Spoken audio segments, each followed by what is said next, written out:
So this slide confused some of you last week because on it is listed that exotic themes are included in the Romanticist period. This is true. We do see exotic themes, but they are not the same as the exotic themes that are being discussed in Orientalism. Orientalism has a focus on Middle Eastern ideas and culture, whereas the exotic themes that we're talking about in Romanticism tend to be themes of the occult, of monsters, of evil things.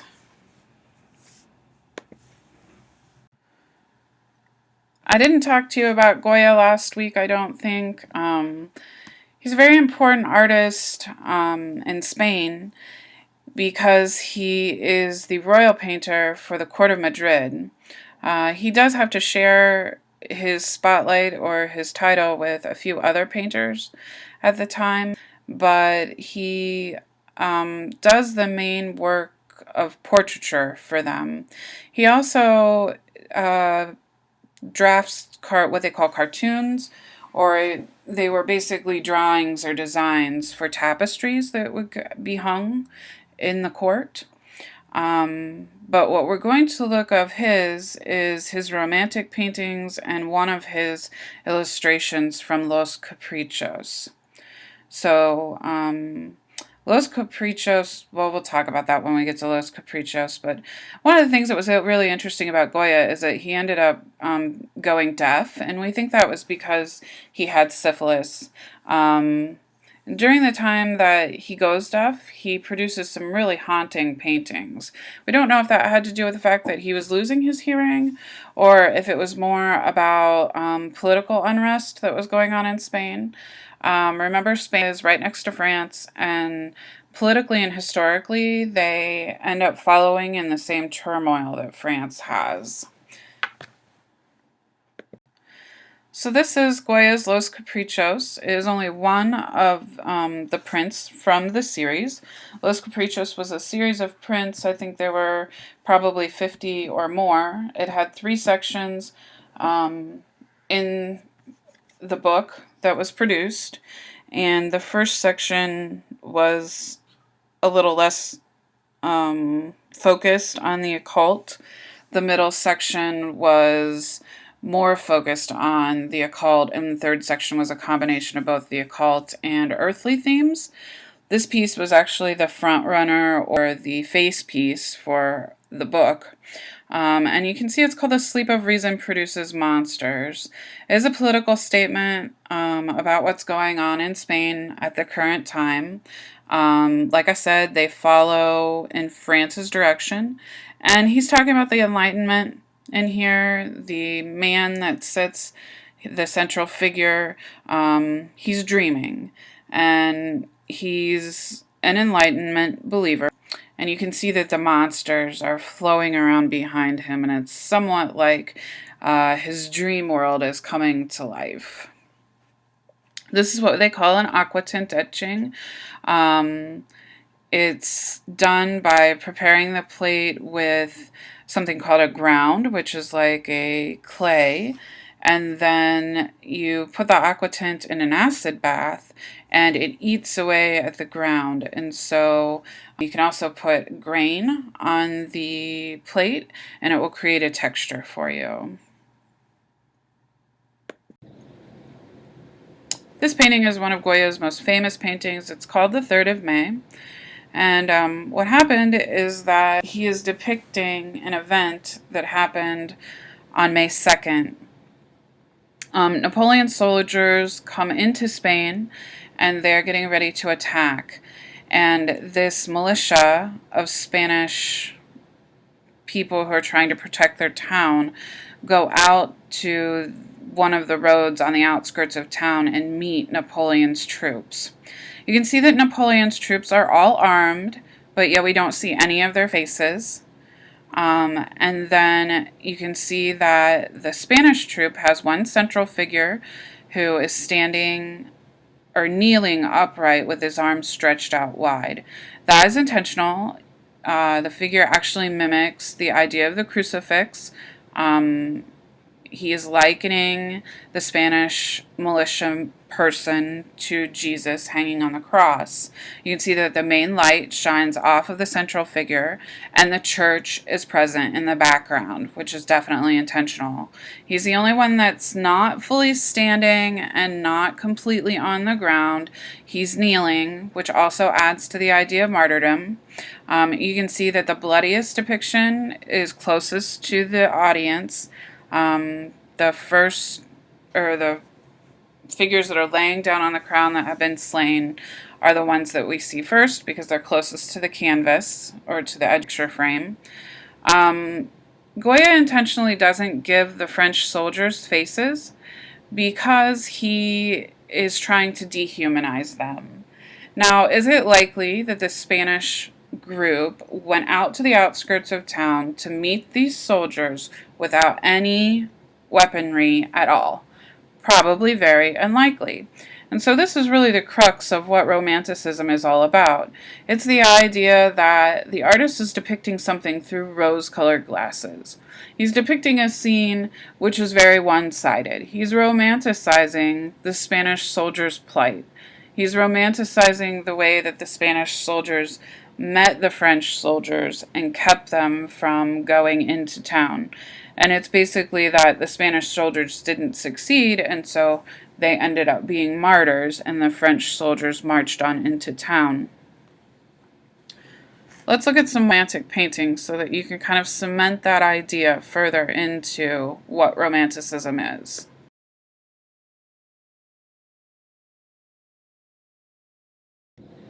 But before we go to looking at another romantic painting, you'll see this beautiful portrait of Charles the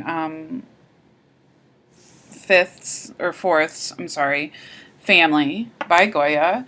He was the court painter for Charles IV, and so he really paints people as he sees them. He paints them as individuals. Each has their own type of attire, but yet the women are all dressed similarly. It's just basically a record of Charles's family. It's not really a romantic painting. It's not really glamour painting. It's just portraiture. So now we're going to go to England and talk about English landscape painting. John Constable painted the Hay Wain in 1821. And basically there's a group of people in England who feel that the Industrial Revolution is not a good thing. And this would be John Constable's viewpoint. He's romanticizing the English landscape. It's picture perfect, and there's not a touch of the Revolution or the Industrial Revolution in the painting. You can see that it's beautiful in its waters. It has gorgeous, lush trees and vegetation. You can see the wagon cart is being pulled by the team of oxen, and it's just very picturesque. In all actuality, those people work really hard. It's a hot, sweaty job, and it's not pretty. Does it create picturesque land? Yes, but the idea is that there is no sense of the revolution here in any way, shape, or form, and this is John Constable's, it's his protest against the Industrial Revolution needing to be in England in the first place. Factory development and the urban centers grew primarily in the cities first and touched the countryside in a less severe way. And so he's trying to say, hey, let's preserve what we have. Let's not let the Industrial Revolution take over. So this painting is called The Raft of the Medusa, and it's by Theodore Géricault. It's done in the early 19th century, and it's one of the most important paintings of the Romanticism period. The painting depicts an event that happened in French Sea. There was a ship going from France to Senegal, and the ship did not have adequate safety for in case there was an accident. And the ship began to sink. And so the captain chose who was going to take the lifeboat and who was not going to be able to take the lifeboats. And so they quickly erected a raft from the upper deck of the ship, and the captain sorted the people based on how important they were and stuck the important people or aristocrats in lifeboats, and the people who were maybe serving or working on the ship and the slaves of the ship were all given this life raft to survive, and said that they would send a ship after them. The ship did finally come 17 days later. There were 150 people thrown overboard with the raft. And out of that 150, only 15 of them survived, 2 of them being dead. This was a common problem in Europe during this time period. Often, captains had insurance money on slaves and the people who worked on the ship, and so if the ship sunk, they basically threw the crew overboard and saved themselves and went back home and collected the insurance money. Gericault was constantly hanging around French court, happened to overhear the story, and became very sympathetic to the plight of the people who were actually saved. He heard the deposition of one of the people who had been saved, one of the crew members, and so he painted this painting to depict what their survival was like. You can see the angles in this painting are pretty incredible. They lead your eye from the lower left-hand corner of the painting into the painting and to the young man who has a flag where he is on the lookout for the ship that will be coming by to rescue them. We know that some of them ate each other to stay alive, but a lot of them died of dehydration. Some of them were eaten by sharks. We know that they were shark-infested waters, and this made major tabloid in the newspapers when the ship was rescued. So if you look closely, you can see that some of the men that are on the ship are not actually men at all. They're just body parts. The guy closest to us in white on the right-hand lower corner of the painting actually doesn't have a head. The man that's trapped in between the rafters actually is only a torso. Gericault did a lot of preparation for this painting. He went to the morgue and often painted and depicted body parts that had been chopped up and severed so that he could depict a really gruesome scene here for the shipwreck. If you zoom in closely, you can see that the people are emaciated. They're white and pasty looking. They're completely nude. And they're just very victimized looking. We generally regard this painting as an icon of the Romantic period, and it's because Gericault really plays up the side of the victim here. We are looking at his idea of the awfulness of this particular event.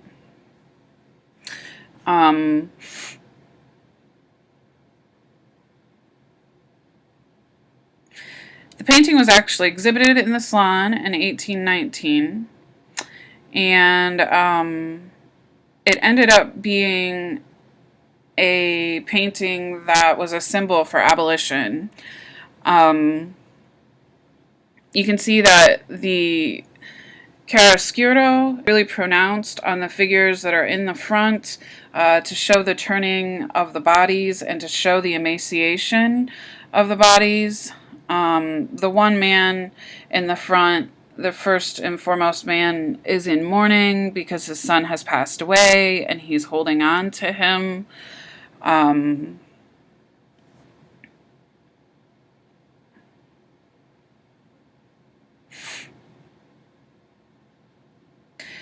And in the courts, there were lots of uproar. In fact, one thing that was commonly said by reporters was that the whole of the French society was in the raft that day.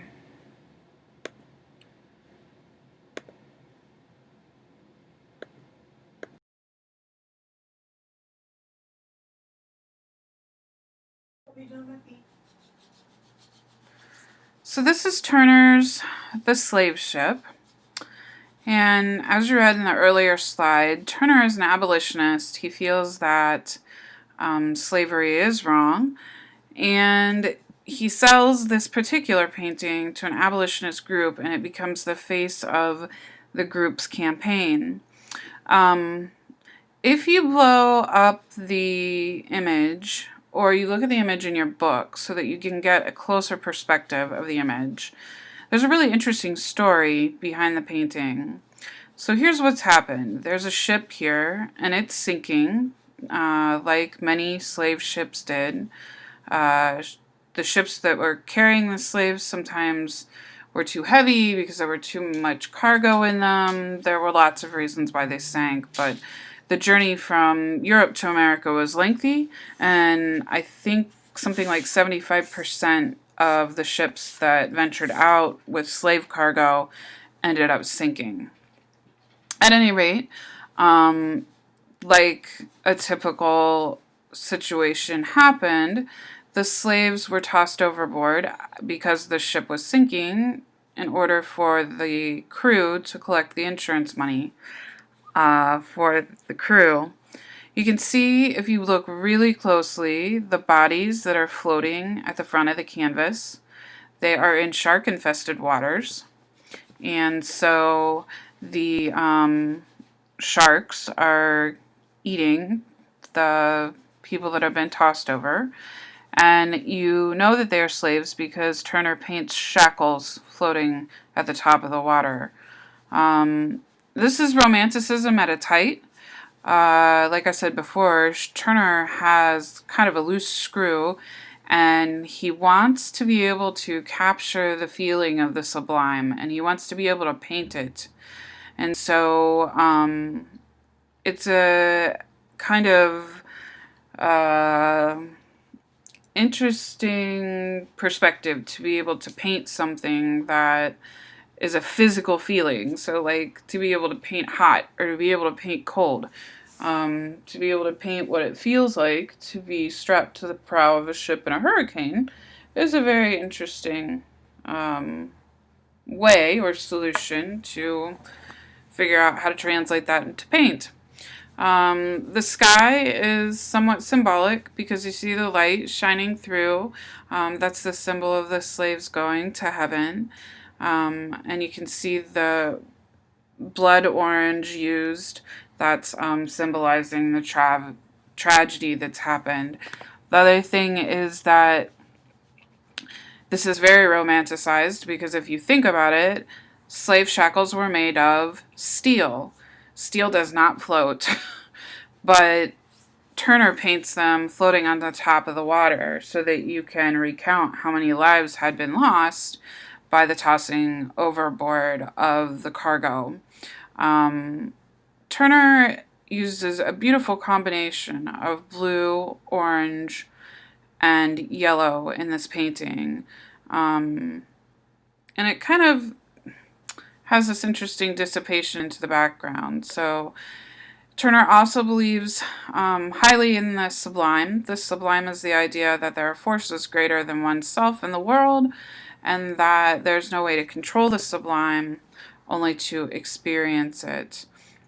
So I encourage you to take a much closer look at this painting called The Slave Ship. It's one of the most important paintings that was done in the abolitionist commentary.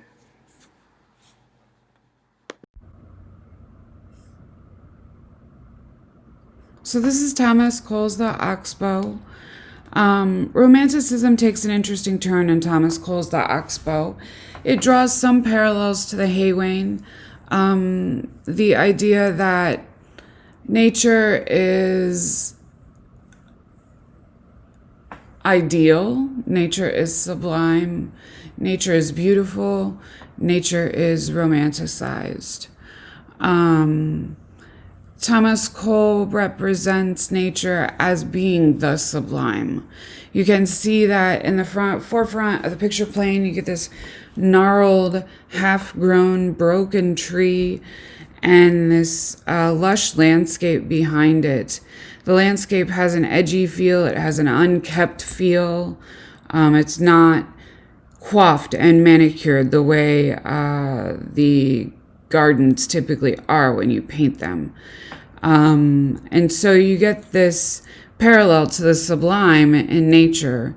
Cole feels that nature is unrestrained. It is something that, while we as humans can tamper with, it's something that ultimately will take over from the tampering. It is the sublime. It's the thing that's greater than us, that has control that we can't see. The fog that rises above the land is from a storm that has passed over, representative of the conflict that's going on in terms of the Industrial Revolution and the Romantics' ideas that hand-done farming and agriculture is better. You can see that the fields all have evidence of human tampering, but there are no actual humans in the painting whatsoever. That is because Cole believes that, he wants to show where the humans have worked the land and sort of spoiled it. And then he brings in that hope of nature taking over by adding the rough foliage in the front of the picture plane. It's wild wilderness versus man-made agricultural society. The broken tree is the hint of past conflict between industrial revolution, industrialization of farming versus uncontrolled nature. The painting tells us that something that is here is dying and is bravely hanging on, meaning that nature done by hand, nature done through the sublime, is being threatened, but it's going to fight as hard as it can to hang on to the sublime, to hang on to its natural force. And Cole feels that eventually it will be restored. Eventually it will return to nature. Eventually the industrialization won't be able to keep up with the sublime of the nature, and the industrialization will eventually go away.